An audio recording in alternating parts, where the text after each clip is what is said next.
Blogging के बारे में जानने के लिए ये ज़रूरी है कि किसी ब्लॉगिंग एक्सपर्ट से मिला जाए, और इसलिए हमने आज स्टूडियो में अली रज़ा को इंट्रोड्यूस किया है और इनवाइट किया है। अली रज़ा के बारे में हो सकता है आप में से कुछ लोग जानते हो, ये ब्लॉगर भी हैं और डिजिटल मार्केटिंग के एक्सपर्ट हैं, कुछ सालों से इस काम से मुंसलिक हैं, और ये डिफरेंट यूनिवर्सिटीज़ में जाके सेशंस कंडक्ट करते हैं ताकि स्टूडेंट्स को भी इस काम के बारे में बता सकें। सो अली, आप बहुत सारी चीज़ें करते हैं, तो इससे आपकी ब्लॉग एज अ ब्लॉगर आपको क्या हेल्प मिलती है? कि आप रेस्टोरेंट भी है, बहुत सारी चीज़ें हैं different, does that help you as a blogger? Everything helps. अच्छा, कुछ लर्निंग एक्सपीरियंसेस बिजनेस के वहाँ से भी मिलते हैं, कैफ़े में भी मिलता है, कुछ मेरी कंपनी में मिलता है। उस सब जो है ना, उस सब को जब मैं मिक्स करता हूँ ना, तो उसका जो मैं सीखता हूँ ना, वो मैं अपने ब्लॉग पे पब्लिश कर देता हूँ। So this how helps me blogging. और साथ जो मेरे अंदर जो मैंने अब सीखा है इतने टाइम से, उसको एक्सप्रेस करने का मेरा दिल करता है, एक ऑडियंस के साथ एंगेज रहने का दिल करता है, तो मैं इसलिए अपना ब्लॉग को यूज़ करता हूँ इसलिए। इंटरेस्टिंग। तो अली, आप बेसिकली आप यूर अ मार्केटिंग पर्सन, तो ब्लॉगिंग का इंटरेस्ट कैसे हुआ, ये कैसे स्टार्ट हुआ, what's the story behind that, वो बताइएगा। अच्छा, बेसिकली हुआ ये कि मेरी एक ऑडियंस थी जो मुझे को एज अ गूगल पार्टनर मुझे डिफरेंट यूनिवर्सिटी सेशंस के लिए बुलाती थी। तो उन सेशंस को कंडक्ट करने के लिए एक बन गई ऑडियंस बन गई, तो मैं उनके साथ ना इंगेज रहना चाहता था। मैं चाहता था कि उनके साथ मेरे एक लिंक बने। वो मुझे खाली पिक्चर्स के साथ मैं बिलीव करता हूँ कि सफिशिएंट नहीं था कि जो मेरी फैन पेज पे आती हैं। तो फिर इसलिए मैंने सोचा कि लेट्स स्टार्ट अ ब्लॉग जहाँ पे मैं अपनी एक्सपीरियंसेस शेयर करूँ, केस स्टडीज अपनी दूँ, और ऐसी जो न्यूबीज डिजिटल मार्केटिंग मानना चाहते हैं, ब्लॉगिंग मानना चाहते हैं, उनकी हेल्प कर सकूँ। तो आप जो दूसरे लोग अब नए ब्लॉग स्टार्ट करना चाह रहे हैं, उनको आप क्या एडवाइस करेंगे? अब जो आज हमारे जो कोर्स को देखने वाले लोग हैं, वो जो ये सोच रही हो कि अच्छा हम भी कोई ब्लॉग खोलें और हम भी अपना कुछ स्टार्ट करें, what would you advice them? अगर कोई आज ब्लॉग स्टार्ट करना चाहे ना, तो मैं उसको एक चीज़ कहूँगा। एक चीज़ जिसमें देखिए, चीज़ों में से चीज़ें होती है, बट एक चीज़ that is much more important, that is consistency. आप अगर कंसिस्टेंट नहीं है ना, तो आप कुछ नहीं कर सकते। अगर आपने अपना ब्लॉग स्टार्ट करना है, तो you need to be very very consistent. आज देखें, एक मोटिवेशन होती है जो आपको मेरे से बात करके या हमें देख के कोई यहाँ पे भी सीख के चला ले, अपना ब्लॉग स्टार्ट कर ले, मगर ब्लॉग स्टार्ट करना बड़ी चीज़ नहीं है। उसमें कंसिस्टेंट रहना, आर्टिकल के बाद आर्टिकल देना, अपनी मिस्टेक से सीखना और इम्प्रूव करना, that is much much more important. तो मैं जिस चीज़ कहूँगा, डैट इज़ कंसिस्टेंसी।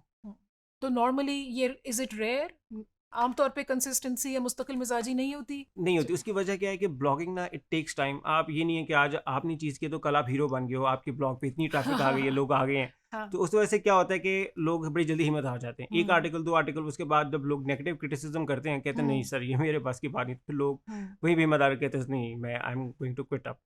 तो उस वजह से आई बिलीव कि कंसिस्टेंसी इज वेरी इंपॉर्टेंट। उसको क्रिटिसिज्म को कैसे लें? उसको क्रिटिसिज्म को मैं बिलीव करता हूँ कि जो पॉजिटिव क्रिटिसिज्म हो उसको तो आप सुने, अंडरस्टैंड करें, बट हमारे यहाँ कुछ ऐसा कल्चर है कि जहाँ पे हम लेग पुलिंग भी थोड़ी सी करती हैं, हम किसी को कामयाब होते हुए नहीं देख सकते। तो आई बिलीव कि उसको एक कान से सुनने से पहले दूसरे से निकाल दें। तो डिफरेंशिएट करें दोनों तरह के डिफरेंशिएट करें कि क्रिटिसिज्म जो को। आपका क्रिटिसिज्म पॉजिटिव है ना, वो आपको सजेस्ट करेगा कि आप ऐसे नहीं ऐसे करें। और नेगेटिव क्या है कि ये आपकी बस की बात नहीं, ये आप नहीं कर सकते, क्या आर्टिकल आपने लिखा है, ये क्या कर रहे हैं आप।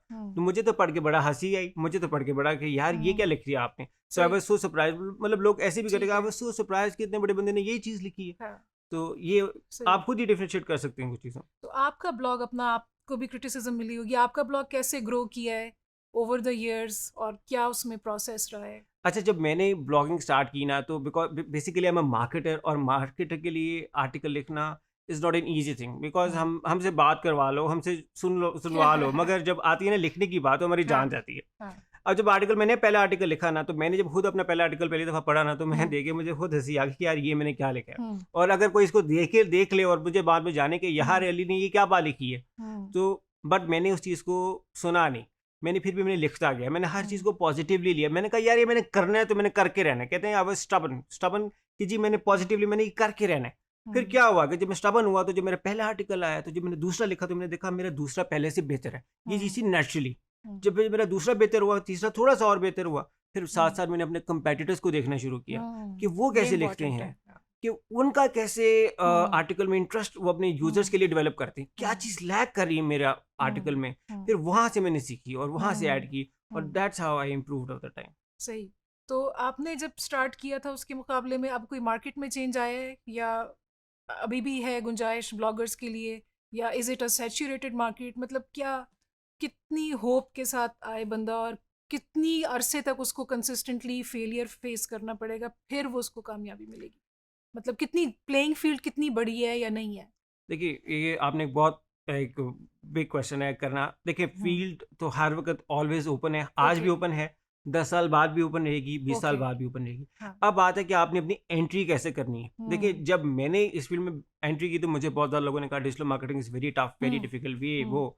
अब मैंने उसके बाद भी किया, थोड़ा सा ट्रेंड चेंज ज़रूर हुआ है, क्योंकि हमारे यहाँ I believe in Pakistan specially लोग आर्टिकल्स रीडिंग के इतने ट्रेंडी नहीं है, इतना शौक नहीं रखते पढ़ना। अच्छा। बाहर इसका है पैशन है, शौक है पढ़ने का, पाकिस्तान में नहीं है। तो मैं सजेस्ट करूंगा कि ब्लॉगर साथ व्लॉगर भी हो, वो साथ वीडियोस भी बनाएं, अपना साथ एक्सप्लेन भी करें, ताकि जो लोग पढ़ना नहीं चाहते वो देख लें आपको। तो ये एक चेंज जरूर आया है। सेकंड चेंज क्या आया कि पहले आर्टिकल्स होते थे थोड़े से बोरिंग होते थे, 600 वर्ड्स के, 800 वर्ड्स के। अब नाउ ओवर द टाइम अब चीज़ बन गई कि आप जिस फील्ड में भी लिखें ना तो आपका आर्टिकल होना चाहिए बेस्ट रिसर्च वाला, वेल रिसर्च होना चाहिए। तो मेरा ख्याल है उसको गूगल भी ज़्यादा पसंद करता है, और रैंकिंग में भी, सर्च इन रैंकिंग में भी जल्दी इंप्रूव हो जाता है, और साथ यूज़र्स भी उसको लाइक करते हैं। आप साथ उसमें थोड़ा सा आर्टिकल को पॉलिश करने के लिए इमेजेस डालें, बुलेट पॉइंट्स डालें, वीडियोस डालें, ताकि यूज़र का इंटरेस्ट भी ना उठे। अच्छा, अब ये चीज़ें पहले नहीं थी, पहले किसी टाइम एक स्टैंडर्ड सेट होता था 500 वर्ड्स, 1000 वर्ड्स का आर्टिकल। अब थिंग्स चेंज हो गई हैं, अब आर्टिकल्स बड़े पसंद आ गए, जो लोगों को कहते हैं कि यार आप जो आर्टिकल हो वो बेस्ट होना चाहिए, वेल रिसर्च होना चाहिए। अच्छा, ये जो डिजिटल मार्केटिंग के सारे कोर्सेज हैं, इसका एक पर्पस ये है कि people should be able to earn money, कोई वो पैसे कमा सकें, क्योंकि जॉब्स इतनी नहीं है, तो फ्रीलांसिंग करके घर बैठे जो पढ़े लिखे लोग हैं वो कुछ कर सकें। तो इसमें मोनेटाइज करने की क्या ऑप्शंस हैं, क्या प्रोस्पेक्ट्स हैं, आपने कैसे किया? जब भी कोई भी नया ब्लॉगर स्टार्ट करता है ना, वो कहता है कि मुझे मोनेटाइजेशन प्लान्स बताएं। उनका फोकस ज़्यादा मोनेटाइजेशन के ऊपर होता है, अर्निंग के, वो रनिंग पे नहीं होता, जिसकी वजह से इंटरेस्ट लूज कर जाते हैं और उनका ब्लॉग इवेंचुअली फेल हो जाता है, मायूस हो जाते हैं। मैं उनको कहता हूँ कि आपका फोकस होना चाहिए फॉरगेट इनकम, फोकस सब्सक्राइबर्स। जब आप सब्सक्राइबर्स बनाएंगे, आपके पास सब्सक्राइबर्स है ना, एडवर्टाइजर्स आपके पीछे भागेंगे, कंपनीज आपके पीछे आएंगी।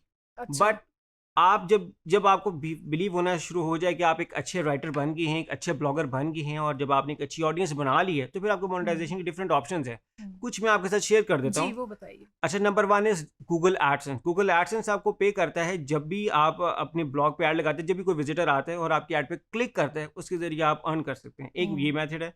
Second method is famous is affiliate programmes. आप डिफरेंट कंपनीज के प्रोडक्ट्स को, अब जैसे मेरी फील्ड है डिजिटल मार्केटिंग का, मैं ब्लॉगर हूँ, तो मैंने SEMrush एक बड़ा पॉपुलर टूल है जो डिजिटल मार्केटर्स यूज करते हैं, मैंने उसका रिव्यू डाला हुआ है अपनी वेबसाइट पे, मैंने उसका ट्यूटोरियल भी डाला हुआ है। लोग क्या करते हैं, मुझे देख के, वो मेरा ट्यूटोरियल देख के मेरे लिंक से जब वो बाय करते हैं तो मुझे कमीशन मिलता है। ठीक है।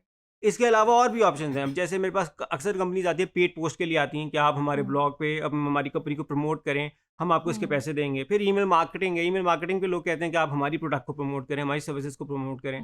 फिर इसके अलावा डिफरेंट कंपनी के साथ कोलैबोरेशंस हो जाती हैं। मैं बात कॉन्टेस्ट करवा देता हूँ, तो डिफरेंट कंपनी गिव अवेज हो जाती हैं, तो उसके जरिए भी अर्निंग्स हो जाती हैं। तो एक और इसके अलावा भी मेथड है। Since I am a digital marketer trainer, तो मेरा एक फॉलोइंग भी है, तो मैं बाजू का ट्रेनिंग सेशंस भी रखता हूँ, तो उसके भी मैं कहाँ से इंगेज करता हूँ अपने ब्लॉग से।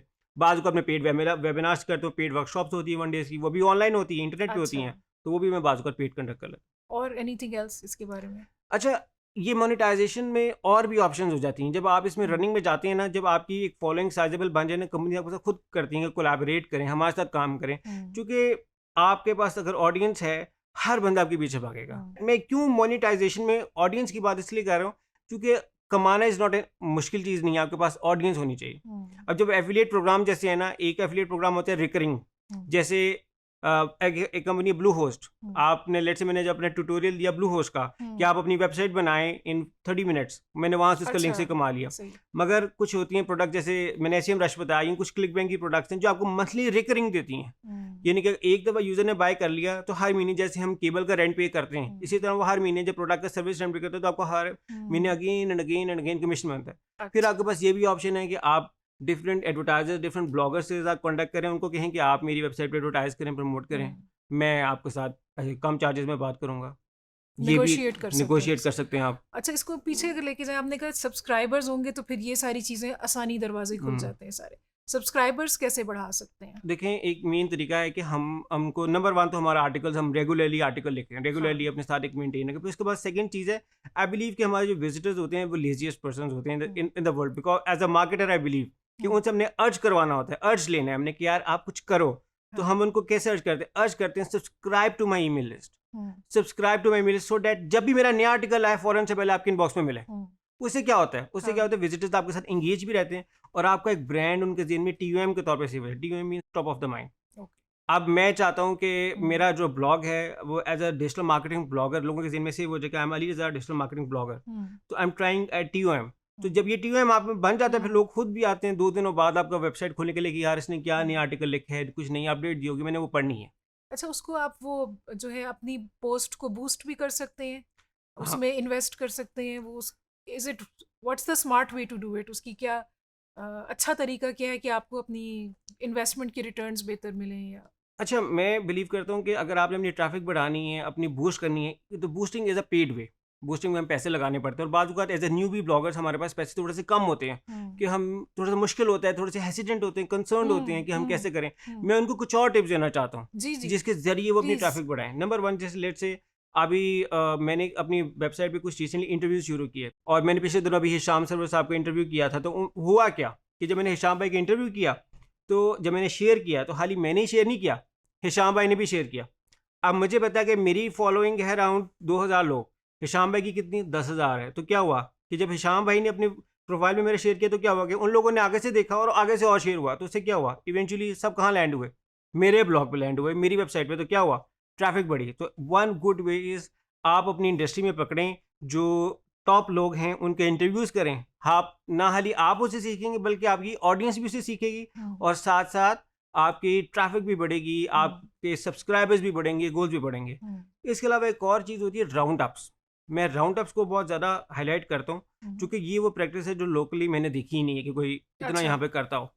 राउंड अप्स में बेसिकली होता है कि आप टॉपिक उठाते हैं, जैसे लेट्स से हम कहते हैं टॉपिक उठाते हैं SEO इन 2019। तो हम क्या करेंगे कि आप 15 एक्सपर्ट्स पकड़ लूँ मैं और उनको मैं कहूँ कि what's your opinion on this, और मैं एक राउंड अप पोस्ट बना दूँ जिसमें मैं हर एक के 300 वर्ड्स का एक इन्फॉर्मेशन लूँगा और वहाँ पे लगा दूँ। उससे होगा अच्छा। क्या कि अब 20 लोग मेरा जो है ना, जिन्होंने मेरा लिखा है ना, वो सब 20 के 20 मेरा शेयर भी करेंगे। अच्छा। उससे क्या होगा, एक विजिटर आएगा ना, हाली उसको 20 लोगों का ओपिनियन मिलेगा, बल्कि साथ क्या होगा कि एक मेरा फॉलोअर भी बन जाएगा जब देखे कि मेरी इतनी अच्छी कंटेंट है। साथ साथ जो 20 लोग उन्होंने शेयर भी करेंगे, तो उससे भी मेरे पास एक डबल ट्रैफिक आएगी। ये फॉर्मेट टिपिकली कौन से टॉपिक्स के लिए ज़्यादा यूजफुल है? राउंड अप्स में आप प्रोसेस को कॉम्प्लिकेटेड ना करें, आसान करें। किसी भी चीज़ के लिए हो सकता है, आप किसी भी चीज़ पे कर सकते हैं। बट मैं समझता हूँ कि अगर कोई ट्रेंडी चीज़ आ जाए, कोई अपकमिंग टॉपिक आना हो, जैसे SEO 2019, डिजिटल मार्केटिंग 2019, इस तरह का टॉपिक पकड़ लेंगे तो वो आसान हो जाता है करना। ट्रेंडी मतलब लोग उसके बारे में पढ़ना भी चाहते हैं, सुनना भी चाहते हैं, बट आप किसी भी टॉपिक के बारे में कर सकते हैं मतलब जो उस टाइम के हिसाब से, जो टाइम के हिसाब से हो। कुछ भी आप इवन पकड़ ले, जैसे ईमेल मार्केटिंग है, फ्यूचर ऑफ ईमेल मार्केटिंग, आप इसके ऊपर बना दें। How email marketing has helped you in increasing your business, how freelancing has helped you in improving your business. इसके जरिए आप कर सकते हैं। फिर वो कलेक्टिव विजडम कलेक्टिवली आप सबका ले लें। अब जैसे अब फ्रीलांसिंग है या लेट्स से मैं डी स्किल्स के ऊपर मैं ग्राउंड अप बनाता हूँ, तो होगा क्या कि मैं सब टीचर से ग्राउंड अप लूंगा कि आपका क्या ओपिनियन है एज ए टीचर, आप समझते हैं कि आपने कैसे हेल्प किया। वो मैंने बना लिया, सबका राउंड अप ले लिया, सबकी एक्सपीरियंस शेयर कर दी। अब विजिटर्स आएंगे, एक उनको सॉलिड इन्फॉर्मेशन भी मिलेगी। और जब इतने ज़्यादा लोग देखते हैं ना, इतने अथॉरिटेटिव लोग जब आके वो पोस्ट पे रहते हैं, तो वो खुद भी इंकरेज होते हैं कि हम इसको शेयर करें ताकि हम बाकी लोगों की हेल्प कर सकें। ऐसे मेरा आर्टिकल पढ़ा ना तो शायद किसी को शेयर ना करता, मगर अगर 5-6 और अच्छे अथॉरिटी वाले लोग आ गए ना, तो वो फिर लोग उसको रिगार्ड करते हैं, फिर उसको भी शेयर करते हैं। उसमें आप कोई टॉपिक देखते हैं या कोई वर्ड्स देखते हैं, फ्रेजेस देखते हैं, क्या अच्छा, चीज़ होती है? ये प्रोसीजर मैं नहीं रिकमेंड करता। नेचुरली आर्टिकल लिखें। आपको पता है मेरा आर्टिकल का वर्ड है how to build a personal brand. पहले ज़माने में ऐसा होता था कि हम इसी वर्ड को ना आर्टिकल में 10 दफ़ा लिख देते थे, तो क्या होता था, गूगल को समझ आ जाती थी कि ये इस कीवर्ड पर रैंक करना चाहता है। मगर अब गूगल इसको पॉजिटिवली नहीं लेता। ठीक है। तो गूगल के पास, क्योंकि अब गूगल भी मशीन लर्निंग है, वो भी इंप्रूव हो गई है with the passage of time. वो कहता है आपका आर्टिकल नेचुरल होना चाहिए, कॉन्सेप्चुअल होना चाहिए। फिर वो भी ये भी देखता है कि आपका विजिटर जो आपकी वेबसाइट पे है, कितनी देर उसने टाइम स्पेंड किया। अगर लेट से विजिटर आता है और 30 सेकंड बाद कहते हैं ये साइट अच्छी नहीं, बंद कर देता, गूगल को क्या समझ आती है सिग्नल कि ये वेबसाइट इन्फॉर्मेशन नहीं प्रोवाइड करी, ये वेबसाइट अच्छी नहीं है। अगर वो आपकी वेबसाइट पे आता है, एक आर्टिकल पढ़ता है और एक के बाद दूसरा पढ़ता है, तीसरा पढ़ता है, तो उससे क्या होता है, वो यूजर कहते हैं, वो गूगल समझता है कि ये यूजर का इंटरेस्ट इसने ग्रैब किया है, ये वो चीज़ थी जिसके लिए यूजर आया था इस वेबसाइट पे, वो उसको मिली है। तो हम ये चीज़ें फिल करें, बजाय मैं आपको ऐसी को कहूँ कि आप बैकलिंक्स बनाएं, अपने आप को प्रमोट करें, अपने जो चीज़ें करें। उसका अगर आपके पास कंटेंट ही अच्छा नहीं है तो आप क्या देंगे आप यूजर। देखिए, यूजर की अगर मैं सेटिस्फाई नहीं किया तो गूगल भी आपको कभी रैंक नहीं करेगा। क्यों? क्योंकि देखें, साइकी बड़ी सिंपल है। मैं गूगल पे गया अपनी इन्फॉर्मेशन ढूंढने के लिए, क्यों? क्योंकि मुझे पता है मेरी इन्फॉर्मेशन मुझे गूगल से मिल जाएगी। और अगर वो आपकी वेबसाइट नहीं दे रही तो गूगल आपकी वेबसाइट को रैंक नहीं करेगा, चाहे आप जितने मर्जी बैकलिंक्स बना लें, ठीक है, चाहे आप जितने मर्जी आर्टिकल में उन कीवर्ड स्टफिंग कर लें, चाहे आप जितनी मर्जी जो मर्जी आप ब्लैक हैट टेक्निक यूज कर लें, ग्रे हैट कर लें, व्हाइट हैट कर लें, जब तक आप इन्फॉर्मेशन नहीं देंगे ना, सेटिस्फाई नहीं करेंगे, आप नहीं रैंक होने वाले। अच्छा Ali, this is all very useful information. ये मुझे लग रहा था ये सब जरूरी होता है बैकलिंक्स और ये, बट यू आर सेइंग कि नहीं, कंटेंट अच्छा हो तो वो उसको हाँ जी कैरी कर लेगा। Good to know. अच्छा, आपने शुरू में बात की कि आपकी फील्ड कुछ और थी, आप जाते थे कॉलेजेस में, फिर आपको लगा कि इनसे मैं कनेक्ट करूं तो इसलिए ब्लॉग स्टार्ट किया। अब जब आप ब्लॉगिंग कर रहे हैं इतने सालों से, तो उसमें ये बताएं कि आपका सेंस ऑफ सेटिस्फैक्शन उसमें क्या है और क्यों है? मतलब उसमें से क्या आपको एक पर्सनल सेटिस्फैक्शन कोई मिलती है तो वो, अच्छा मैं आपको व्हाट डज बताऊं, दैट फील लाइक? मैं आपको बताऊं, ब्लॉगिंग इज इवेंचुअली वो मेरे लिए पैशन बन गया। और पैशन एक क्या ऐसी, मजा है उसका, क्यों? क्योंकि ना मुझे मज़ा आता है इंटरेक्ट करके ऑडियंस के साथ एंगेज रह के, और as a business it's also very good. होता क्या है कि मैं जब रात में 2 बजे भी सो भी रहा हूँ ना, मेरी वेबसाइट पे विजिटर्स आ रहे हैं, मेरी ट्रैफिक हो रही है, मेरी अर्निंग हो रहा है, मेरा बिजनेस हो रहा है, तो ये बिल्कुल एक अच्छा बिजनेस मॉडल बन गया है। जैसे मेरे डिफरेंट बिजनेसेस हैं कि मैं सो भी रहा हूँ, मैं यहाँ पे प्रेजेंट हूँ या नहीं हूँ, तभी मुझे ये अर्न करे। और जब ये मेरा पैशन बन गया तो इसका मतलब क्या है कि मैं इसको करके थकता नहीं हूँ। जबरदस्त। जो पैशन वो होता है जब आप रात को 2 बजे भी अगर आप में जान नहीं है ना, और आपको फिर भी करके काम मजा है ना, वो होता है passion. So that's great for the viewers. So this is about blogging और अली रज़ा ने आपको बहुत सारी tips the. We hope you can use these and we hope you can become a blogger, successful blogger. आपको भी इतना मज़ा आए करने में और आप भी अच्छी क्वालिटी के साथ काम कर सकें.